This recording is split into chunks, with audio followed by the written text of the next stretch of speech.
사도신경 신앙 고백함으로 주일 오전 예배 드리겠습니다.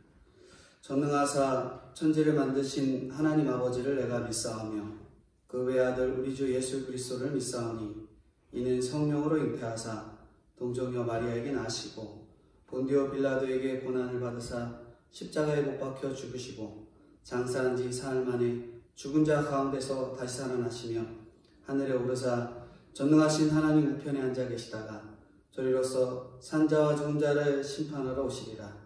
성령을 믿사오며 거룩한 공예와 성도가 서로 교통하는 것과 죄를 사하여 주시는 것과 몸이 다시 사는 것과 영원히 사는 것을 믿사옵나이다. 아멘. 기도함으로 예배드리겠습니다. 거룩하신 주님, 은혜와 사랑을 진심으로 감사합니다. 주님, 근본 코로나 큰 사건으로 인하여 저희들이 눈물로 기도하고 나아갈 수 있도록 은혜 베풀어 주신 주님 감사합니다.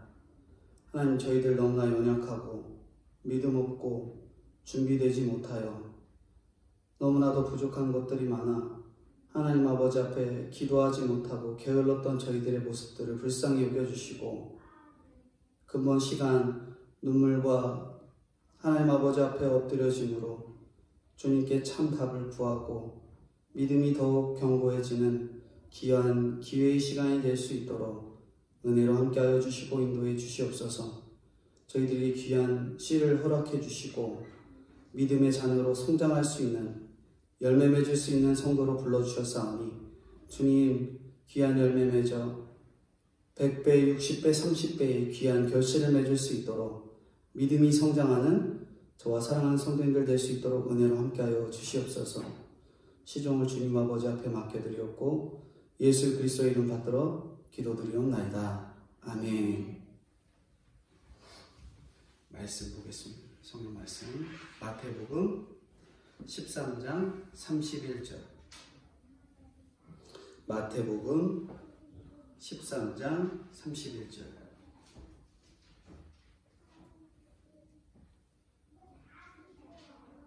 마태복음 13장 31절부터 46절까지 말씀입니다.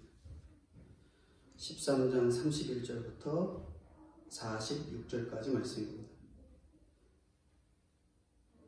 같이 합독하겠습니다. 마태복음 13장 31절부터 46절 같이 합독하겠습니다. 또 비유를 들어 이르시되 천국은 마치 사람이 자기 밭에 갖다 심는 겨자씨 하나 같으니 이는 모든 씨보다 작은 것이로되 자란 후에는 풀보다 커서 나무가 되매 공중의 새들이 와서 그 가지에 깃들이느니라. 또 비유로 말씀하시되 천국은 마치 여자가 가루 소말 속에 갖다 넣어 전부 부풀게 한 누룩과 같으니라. 예수께서 이 모든 것을 우리에게 비유로 말씀하시고 비유가 아니면 아무것도 말씀하지 아니하셨으니 이는 선지자를 통하여 말씀하신 바 내가 입을 열어 비유로 말하고 창세부터 감추인 것들을 드러내리라 함을 이루려 하심이라. 이에 예수께서 무리를 떠나사 집에 들어가시니 제자들이 나와 이르되 밭의 가라지의 비유를 우리에게 설명하여 주소서. 대답하여 이르시되 좋은 씨를 뿌리는 이는 인자요 밭은 세상이요 좋은 씨는 천국의 아들들이요 가라지는 악한 자의 아들들이요 가라지를 뿌린 원수는 마귀요 추수 때에는 세상 끝이요 추수꾼은 천사들이니 그런즉 가라지를 거두어 불에 사르는 것 같이 세상 끝에도 그러하리라. 인자가 그 천사들을 보내리니 그들이 그 나라에서 모든 넘어지게 하는 것과 또 불법을 행하는 자들을 거두어내어 풀무불에 던져 넣으리니 거기서 울며 이를 갈게 되리라. 그때 의인들은 자기 아버지 나라에서 해와 같이 빛나리라. 귀 있는 자는 들으라. 천국은 마치 밭에 감추인 보화 같으니 사람이 이를 발견한 후 숨겨두고 기뻐하며 돌아가서 자기의 소유를 다 팔아 그 밭을 사느니라. 또 천국은 마치 좋은 진주를 구하는 장사와 같으니 극히 값진 진주 하나를 발견하며 가서 자기의 소유를 다 팔아 그 진주를 사느니라. 아멘.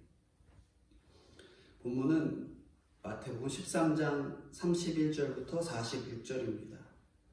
지난주 37절부터 43절은 천국을 누리라는 말씀에 포함되어 있는 부분이었는데요.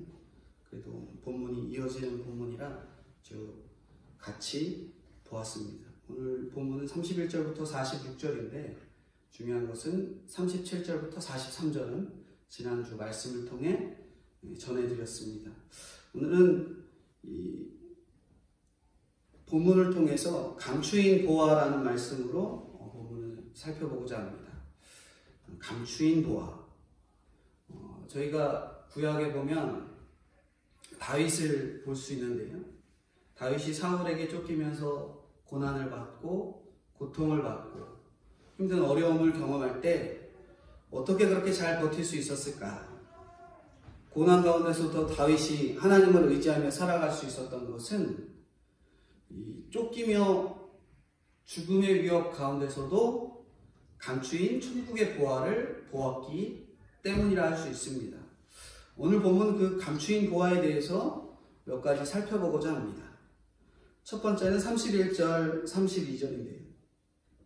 31절, 32절 같이 읽어보겠습니다. 또 비유를 들어 이르시되 천국은 마치 사람이 자기 밭에 갖다 심은 겨자씨 한 알 같으니 이는 모든 씨보다 작은 것이로되 자란 후에는 풀보다 커서 나무가 되매 공중의 새들이 와서 그 가지에 깃들이느니라. 첫 번째 말씀은 천국은 지극히 작은 겨자씨와 같다 하는 것입니다. 겨자씨는 보기에 너무나 작죠. 예전에 이스라엘을 다녀온 분들이 겨자씨라고 해서 코팅을 해갖고 선물을 주고받고 그렇게 하는 것을 보았는데 사실은 굉장히 작아 보이는 그 씨가 겨자씨가 아니라 담배씨에 거의 다 담배씨였대요. 그리고 겨자씨는 실제 그거보다 조금 더 크대요. 약간 저희가 알고 있는 크기로 생각하면 은단 정도의 크기, 그 정도 크기의 씨가 바로 이 겨자씨라고 그러죠. 겨자씨는 1년생 풀로 이 겨자씨가 자라면 대략 1m, 크면은 3m까지 이렇게 된다고 하는데요. 겨자씨의 새들이 깃들이면 풀이 막 휘어지고 꼬부러지고 뉘어지는 것 같은 그러한 일들이 보이지만 감춰진 천국처럼 새들이 조용히 쉬다가 갈 수 있는 나무가 됩니다. 이게 바로 이 천국이 이와 같다라는 것을 설명하는 거예요. 천국은 모두에게 진정한 쉼을 줄 수 있는 마치 오아시스와 같은 곳이지요. 우리 이 세상에서 좋은 것 혹은 좋은 곳, 그곳을 천국이라고 생각하지요. 그러나 반복적으로 나오는 이 가라지의 비유는 천국에 명백하게 방해하는 세력이 있다라는 것을 말씀해 줍니다. 악한 자의 아들들이 그 역할을 하는 거죠. 이 말씀을 쉽게 알아들으려면 이 비유라는 단어를 사건으로 바꾸면 됩니다. 비유를 들어 이르시되, 사건이라는 것도 제가 앞에 말씀 안 드렸는데, 사건이 남의 사건이 아니라 나의 사건, 남의 사건이 아니라 나의 사건으로 바꾸면 되지요. 그러니까 비유를 들어 이르시되, 이것은 곧 내 사건에서 해석하여 이르시되 이라는 것으로 받아들이면 됩니다. 내 환경에서 하나님의 말씀을 들으면 그 환경 속에 감춰진 진짜 천국을 만나게 되는 것이지요. 갖다 심은 이라는 이 원어는 씨를 흩뿌렸다 라는 뜻인데요. 씨앗이 지난번에도 옥토에 떨어지면 저절로 확장이 되죠. 겨자씨의 비유는 외적으로 이렇게 성장한다는 의미가 있습니다. 천국은 외적으로도 성장하는 것을 보여줘야 해요. 교회에서 훌륭한 인물도 나와야 하고 그들을 위해 기도도 해줘야 하고 청소년들은 그런 훌륭한 인물들의 말들을 잘 받아들이잖아요. 그게 외적으로도 성장하고 자랑할 만한 열매도 있어야 합니다. 그러니까 교회에서 신앙적으로 자란 선배들이 훌륭한 이들이 잘 있어줘야 후배들이 그들의 귀한 교훈들을 듣고 그들이 신앙적으로 자라온 그 과정들을 듣고 귀한 열매들을 맺게 되는 것이지요. 근데 문제는 겨자씨로 감춰져 있기 때문에 그 작은 겨자씨를 보면서 천국을 보기가 어렵다는 데 있다라는 거예요. 우리가 씨 중에 큰 씨 하면은 뭐가 있겠어요? 뭐 복숭아 씨도 있겠고 모두 씨가 있겠지만 우리가 잘 알고 있는 호박씨가 있잖아요. 호박씨도 꽤 커요. 새끼 손톱 정도 크기 아니죠. 성인 새끼 손톱이나 엄지 손톱 그 사이즈 정도 되잖아요. 근데 씨 중에서 큰 씨는 호박씨, 작은 씨는 겨자씨로 예를 들자면 아무리 크고 작아도 썩기 전에는 그저 씨에 불과한 거예요. 그렇기 때문에 겉으로 드러난 것을 보고 무시하거나 교만해서는 안 됩니다. 겨자씨는 비록 작지만 땅에 들어가면은 썩어서 키가 큰 나무가 되고요. 호박씨는 어때요? 결국엔 덩쿨밖에 되지 않잖아요. 이 땅을 누리는 사람은 이렇게 썩어지기가 참 어려워요. 이 땅에서 조금 큰 호박씨가 되면 그것 때문에 감추어진 천국을 보지 못합니다. 우리가 잘 알고 있는 찬송에서도 초막이나 궁궐이나 내 주 예수 모신 곳이 그 어디나 하늘나라 이렇게 얘기하잖아요. 어떤 환경에서도 천국을 맛보는 것이 겨자씨 천국입니다. 겨자씨 천국.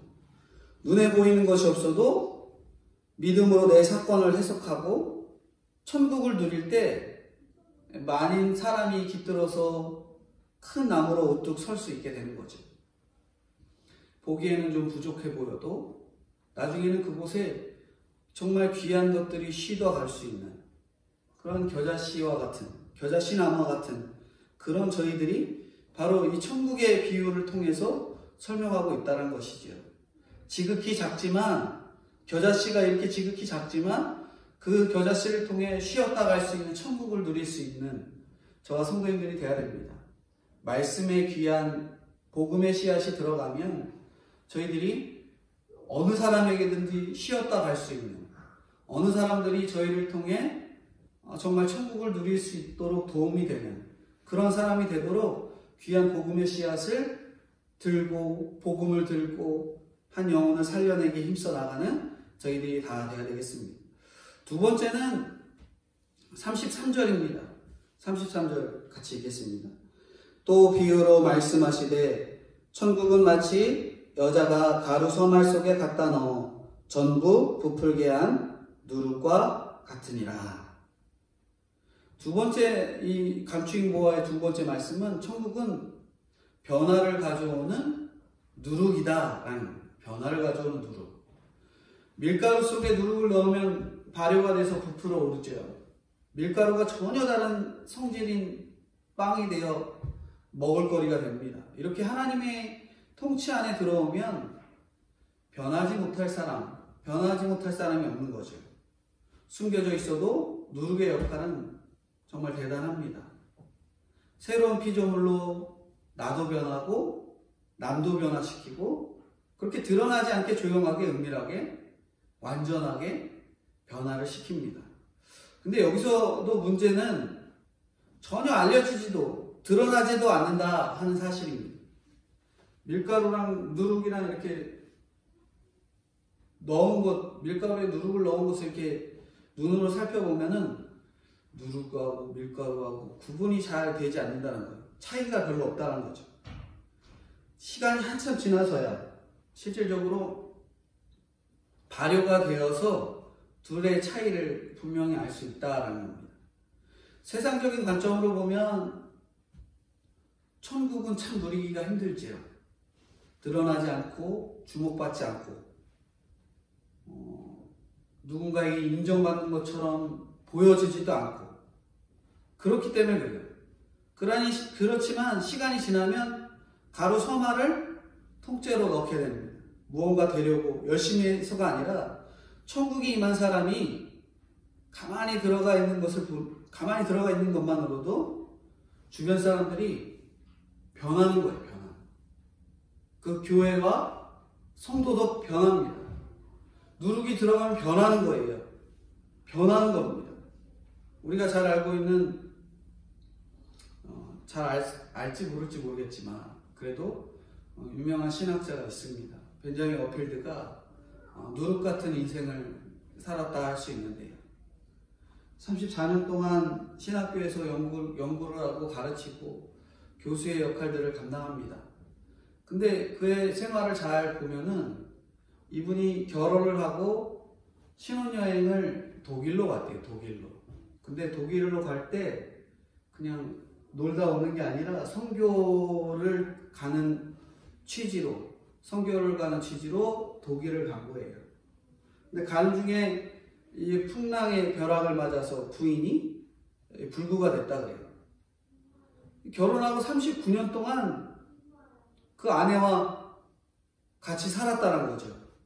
그리고 다른 사람의 도움 없이 움직일 수 없는 중증 장애인이었던 자기 아내, 그 아내를 돌보느라 실질적으로 하루에 2시간 정도 외에는 외출을 해본 적이 없다 그래요.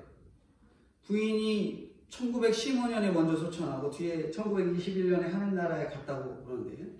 이렇게 이 워필드가 마치 애굽의 총리 요셉처럼 화려한 결말이 없어요. 다만 39년이라는 긴 세월 동안 한결같이 한 아내를 사랑하고 인내한 모습이었죠.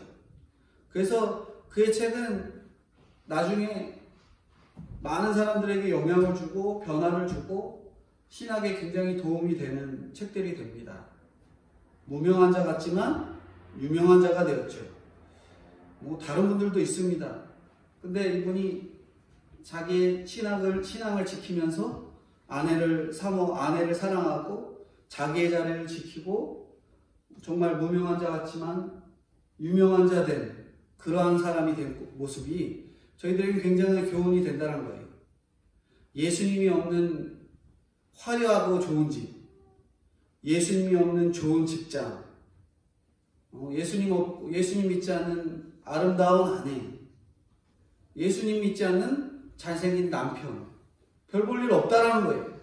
내가 예수 믿어야 거기에 정말 창조적인 기쁨이 생기고 변화가 생기는 것입니다.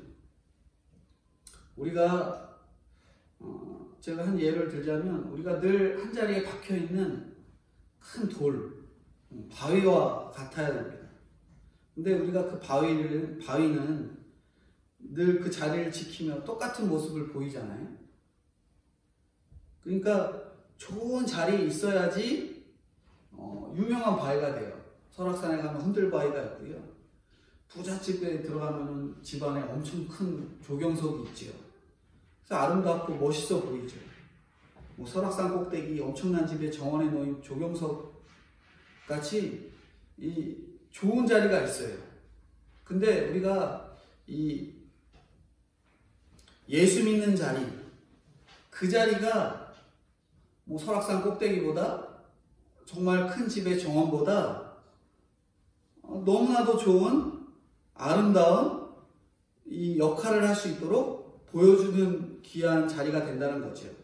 우리가 예수 믿는 자리가 예수 믿는 그 자리를 잘 지켜야 된다라는 거예요. 정말 좋은 위치, 아름다운 위치보다 우리가 정말 예수 믿는 위치를 정말 꿋꿋하게 잘 지켜낼 때 나중에는 정말 아름다운 보화와 같은 그 모습들을 드러내 보인다는 거죠. 힘들고 지쳐도 정말 자기 자리를 지킬 때 가장 아름답게 빛나는 바위가 될 수 있습니다. 오늘 우리는 낮은 자리를 인정해주지 않는 자리에 놓여 있을지라도 정말 그리스도인의 역할, 그것들을 믿음으로 감당해내는 저희가 다 되어야 된다는 거죠. 변화를 가져오는 누룩입니다. 평소 때는 다를 것 없어 보이는 것이지만 시간이 지나고 믿음이 견고해지면 정말 더할 나위 없는 크기와 필요한 것으로, 더 좋은 것으로 변화가 되는 것, 그것이 바로 진정으로 감추어진 보화라고 할 수 있습니다. 제가 설악산에 놓인 이 흔들바위가 위치가 좋다고 했지만 옛날에는 누가 설악산 그 꼭대기까지 가서 흔들바위 흔들어가면서 와 이거 멋있다 그랬겠어요? 산속에 누가 그렇게 깊은 산속까지 들어가서 그걸 발견할 수 있었겠어요? 그처럼 우리가 자기 자리를 꾸준히 지켜야지만 반드시 빛나게 되는 정말 바위와 같은, 돌과 같은 그런 역할들을 해낼 수 있다는 겁니다. 꿋꿋이 믿음의 자리, 복음에 잘 세워진 그 자리를 지켜내는 저희들이 다 되어야 될 것입니다. 마지막 세 번째는 34절부터 35절 그 뒤에 본문인데요. 오늘 굉장히 중요한 말씀입니다. 세 번째 말씀은 천국은 감추인 보화와 같다라는 거죠. 34, 35절 같이 읽어보겠습니다. 예수께서 이 모든 것을 우리에게 비유로 말씀하시고 비유가 아니면 아무것도 말씀하지 아니하셨으니 이는 선지자를 통하여 말씀하신 바 내 입을 열어 비유로 말하고 창세부터 감추인 것들을 드러내리라 함을 이루려 하심이라. 여기 보면은 쭉 읽어보면 정말 알 듯 모를 듯 신비하게 하시는 말씀입니다. 비유란 나의 사건이라고 하는 건데요. 그러므로 사건이 없으면 우리가 실질적으로는 말씀이 쉽게 잘 들리지 않아요. 물론 신경의 변화, 특별한 사건이 없어도 하나님께서 감동을 주셔서 말씀을 들리게 하는 경우가 있습니다. 하지만 대부분이 그렇게 사건이 있어야 말씀이 들리는 경우가 많이 있지요. 서기관과 바리새인들은 예수님이 하신 이 비유를 전혀 알아듣지 못합니다. 나의 사건으로 전혀 알아듣지 못하고 해석할 수 없기 때문에 그래서 어떻게 하냐면 그들은 후에 예수님을 십자가에 못 박아 죽이는 일에 적극적으로 나서죠. 말씀이 들리지 않는 사람은 나는 안 들리니까 뭐 어느 정도 중간에 저 사람 말은 다는 아니더라도 반만 믿고 그래 그럴 수도 있지. 중간이 없습니다. 아예 예수님을 죽이는 거예요. 그러나 주님은 사건을 통해서 말씀하십니다. 창세로부터 감추어진 것들이 드러난다고 하는 거죠. 사건이 없으면 사람이 이해가 안 되고 아리송할 일들이 많이 있습니다. 하지만 이렇게 감추어진 것들이 드러나기 마련인 거예요. 뒤에 44절인데요. 44절 같이 읽어보겠습니다. 천국은 마치 밭에 감추인 보화 같으니 사람이 이를 발견한 후 숨겨두고 기뻐하며 돌아가서 자기의 소유를 다 팔아 그 밭을 사느니라. 보화가 그냥 보화가 아니라 어디에 있는 보화라고 해요? 감추어진 보화. 감추어진 보화 이렇게 말합니다. 겨자씨도 감춰졌고 누룩도 감춰졌죠. 보물찾기로 감춰놓은 것이 무엇인가를 찾으면 나의 능력으로 찾을 수 있을까? 찾을 수 있을까요? 내 능력으로 그 귀한 보화들을 찾을 수 있을까? 그게 아니라는 거예요. 전적인 하나님의 은혜로 찾게 됩니다. 그러니까 우리는 내 자랑할 건 없어요. 내가 찾는 게 아니라 하나님의 은혜로 찾게 해주셨기 때문에 나 자랑할 건 없고 오로지 하나님만 자랑하면 됩니다. 어느 날 생각지도 못한 하나님의 은혜로 회개가 되고 주님이 내 마음에 들어오시는 거예요.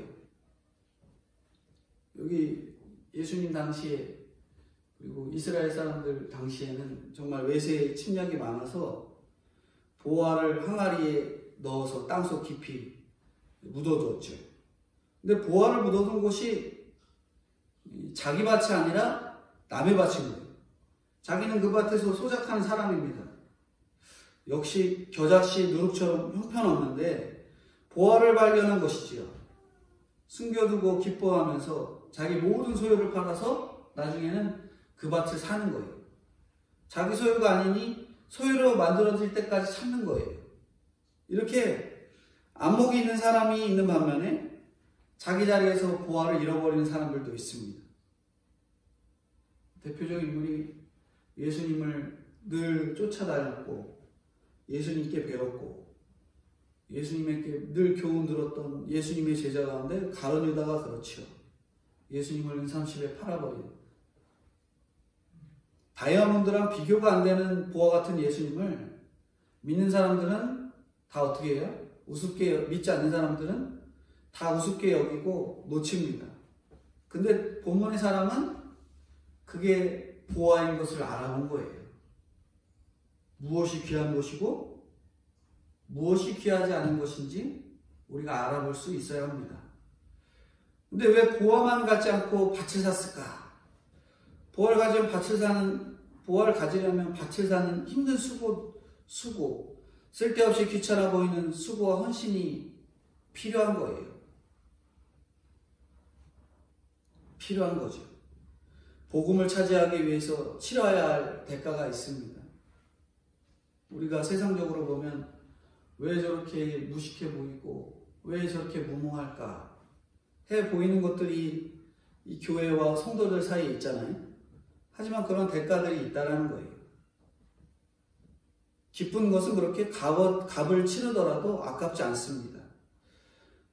주일에 시간을 들이고 물질적인 헌금을 드리고 나의 이 정성을 드리고 마음을 드리는 것, 그것이 정말 값어치 있다는 것을 깨달은 성도의 모습이고요. 그런 성도의 모습들을 보면서 정말 비웃거나 웃거나 왜 그러는지 모르겠다 하는 사람들은 보화를 알아보지 못한 자들의 모습이다라는 것이죠. 45, 46절인데 45, 46절 마지막 절 같이 읽겠습니다. 또 천국은 마치 좋은 진주를 구하는 장사와 같으니 극히 값진 진주 하나를 발견하매 가서 자기 소유를 다 팔아 그 진주를 사느니라.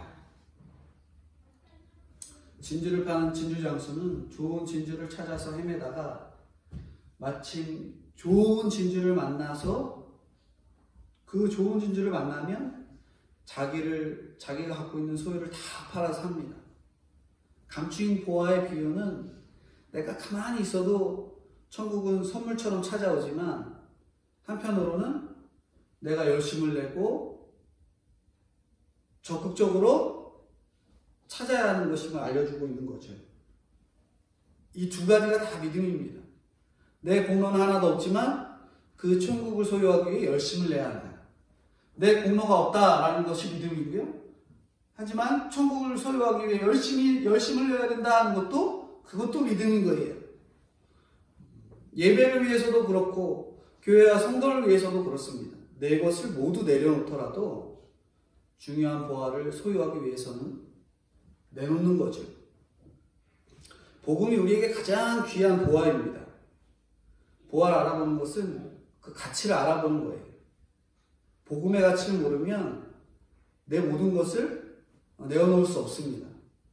복음의 가치를 모르는데 어떻게 낼 수 있겠어요? 헌금하는 사람이 하나님을 믿는 신앙의 가치를 알기 때문에 헌금을 한다는 거예요. 예배를 고수하는 사람이 예배의 참 가치를 알기 때문에 예배를 고수하는 거예요. 복음의 참 가치를 진짜 잘 알아 진짜 예수님을 믿는 일에 자리를 지키는 저희가 되어야 하는 것이지요. 지금 코로나 바이러스로 인해서 예배의 자리를 지킬 수 없습니다. 지킬 수 없는 것이 진짜 내 복음을 사모하는 자로서 안타까워하고 눈물을 흘리고 더 기회가 올 때 예배를 사모하는 자가 되어야 되겠다라는 그 태도가 저에게 있어야 돼요. 제가 2주 동안 예배를 새벽 예배도 그렇지만 교회 예배도 이렇게 한 번 드리게 되고 영상으로 드리게 되는데 한 번 드리지만 정말 사모함이 우리 안에 있으셔야 돼요. 하나님이 오히려 기회를 주시는 것이다 생각이 듭니다.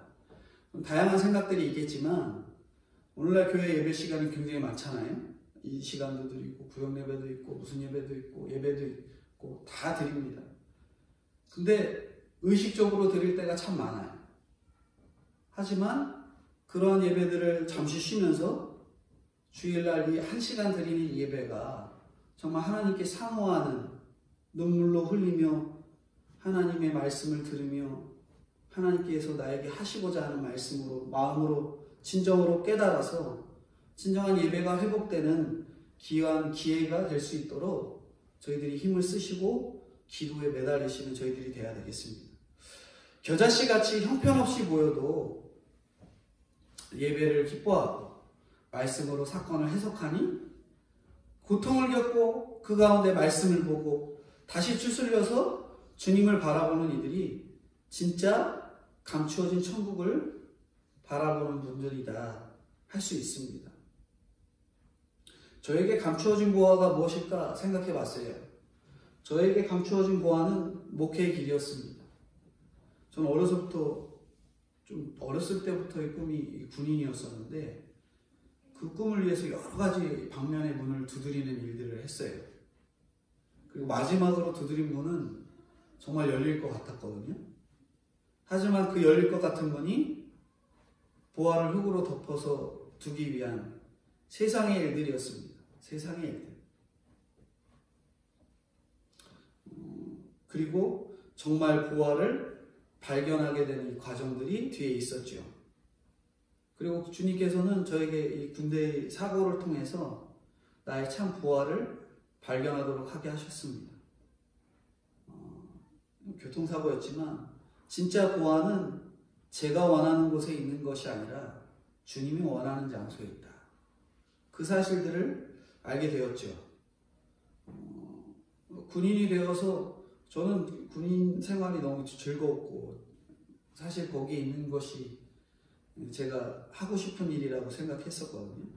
사고를 통해서 적응도 할 수 없게 됐고 피부가 계속 문제가 되고 그 이후에 답이 안 나오니 전역이 결국 저에게는 답이었거든요.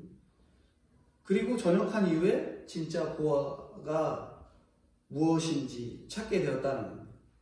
진짜 보화가 있었다는 거예요. 거기에 보화가 아니라 감추어진 보화, 목회를 향해서 걸어갈 수 있도록 만들어주는 그 환경이 저에게 있어서는 가장 아름다운 보화였죠.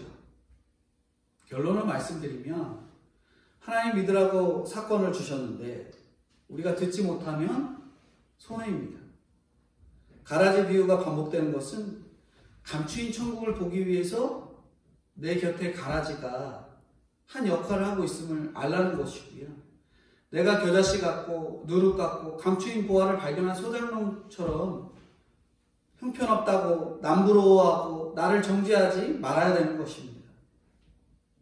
부족해 보인다고 해서 나를 정죄하지 말아야 되는 거예요. 성경 어디를 보아도 강한 것보다 약한 것이 복입니다. 우리가 약함을 통해서 감추인 천국이 발견되고 하나님을 강함으로 채워지기를 간절히 하나님의 이 강함, 세상적인 약함일지라도 하나님의 강함으로 채워지기를 저희들이 간절히 기도해야 됩니다. 세상적으로 자식이 없고 돈이 없고 오히려 또 자식이 있다고 문제거리가 됐다 할지라도 하나님의 말씀이 있으니까 그런 자식이 있고 없고를 떠나서 우리에게 있어서는 천국인 거예요. 뭐가 있으니까요? 말씀이 있으니까. 말씀이 있으니까 범사에 총명이 있어서 정말 바른 결정, 올바른 결정을 하게 되는 것입니다. 정말 빠듯한 형편이 하루라도 일을 안 하는 것이 힘들더라도 그 값을 치르고 예배를 드리고 나가는 것이 정말 천국을 살아가는 하나님께서 기뻐하시는 말씀을 적용하는 것이라 할 수 있죠. 환경이 당장 변하지가 않아도 이미 감추어진 천국을 보고 누리고 있으니 세상적으로 물질적으로 넉넉한 사람들보다 내가 진짜 천국의 부유함, 천국의 복을 누리는 저희들의 삶이 되는 것입니다. 그래서 내가 사는 천국을 다른 이들에게도 보여주고 천국의 복을 나누는 그러한 가정이 될 것을 기대하면서 살아가시는 저희들이 되어야 되는 거죠. 감추인 보화. 감추인 보화는 저와 성도님들, 믿는 자들이 알 수 있는 가장 귀한 보화입니다. 그 보화를 왜 나한테만 주었어? 왜 이런 어려운 보화들만 꼭 나에게 주었어가 아니라 이 보화가 내 믿음을 더 견고케 하고 진짜 천국을 누릴 수 있는 진정한 성도로서의 과정임을 참으로 누리시는 저와 성도님들이 다 돼야 되겠습니다.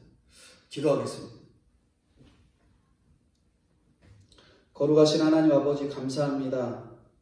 예수님이 비유로 말씀하신 사건이 오늘 나에게 찾아온 사건임을 깨닫는 저희들이 되게 하여 주시옵소서.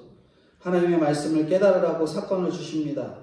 가라지 비유가 반복된 것은 감추인 천국을 보기 위해서 내 옆에 가라지가 수고하기 때문이다 이렇게 말씀하고 있습니다.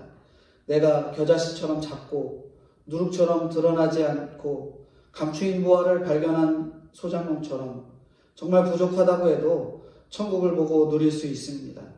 우리의 약점을 통해 감추인 천국을 발견하고 하나님의 그러한 진정한 강함으로 세워지는 저와 성도님들이 될 수 있도록 은혜로 붙들어 주시고 인도해 주시옵소서. 하나님, 특별히 기도하는 것은 이 시국에 하나님 예배를 드리지 못하며 함께 말씀을 나누지 못하며 저희들의 부족한 모습들을 함께하지 못하는 이 예배를 불쌍히 여겨 주시옵소서.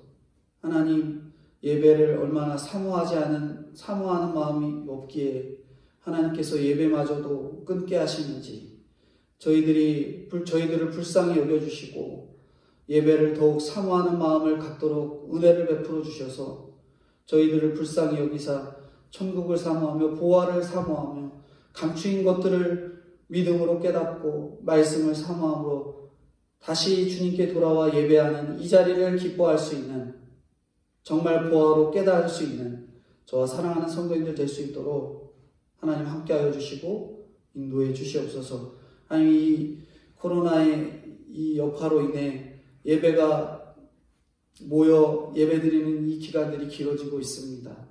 주님 불쌍히 여겨주시고 이 안타까운 현실들을 주님께서 조속히 해결해 주셔서 하나님이 기뻐하시는 귀한 예배, 마음이 드려지는 귀한 예배, 하나님께 모든 것들을 향하는 귀한 예배가 회복될 수 있도록 주님 은혜로 함께하여 주시고 인도해 주시옵소서. 저희 안에 있는 참 감추어진 보화, 그것들을 진정으로 찾아 참 기쁨을 누리고 돌아가는 사랑하는 성도님들 될 수 있도록 은혜로 함께하여 주시옵소서. 감사드리옵고 예수 그리스도의 이름 받들어 기도드리옵나이다. 아멘. 광고 말씀드립니다.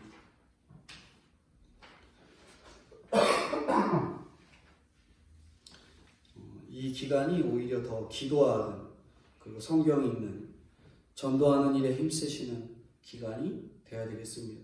전도라고 해서 나가서 한 사람 한 사람씩 전도하는 게 아니라 이 시간 동안 누구를 위해 전도를, 누구에게 복음을 전해야겠다, 누구에게 정말 하나님의 복음이 들어갔으면 좋겠다 하는 그 마음을 간절히 기도하는 시간이 되어서 이 코로나의 기간이 지난 뒤에 그에게 정말 복음의 기쁨을 전할 수 있도록 힘쓰시는 저희들이 되어야 되겠습니다. 국가를 위해, 교회를 위해, 성도님들을 위해 꼭 기도해 주시기, 예배를 함께하지 못하는 이 안타까움, 이것들을 위해서 더 간절히 기도하시면 감사하겠습니다. 여파가 점점 줄어들기를 간절히 기도하시고, 특별히 교회가 기도할 것은 차별금지법이나 이러한 것들이 통과되지 않고 낙태법이 통과되지 않도록 꼭 기도해 주셔서 하나님 나라가 세워지는, 그리고 하나님의 이 기뻐하시는 그 과정들이 있는데 그 과정을 자꾸 해하고 방해하는 요소들을 우리들이 기도함으로 해결될 수 있도록 끊임없이 기도해 주시고 답을 찾아 나가시는 저희들이 다 돼야 되겠습니다. 축도함으로 예배 마치겠습니다. 지금은 우리 주 예수 그리스도의 은혜와 아버지 하나님의 무한하신 사랑하심과 성령님의 교통 감화 인도하심이 저희 주변과 저희 안에 감추어진 보화를 깨닫고 찾아내는 저와 동신교회 성도님들의 머리 위에 영원토록 함께 계실지어다. 아멘.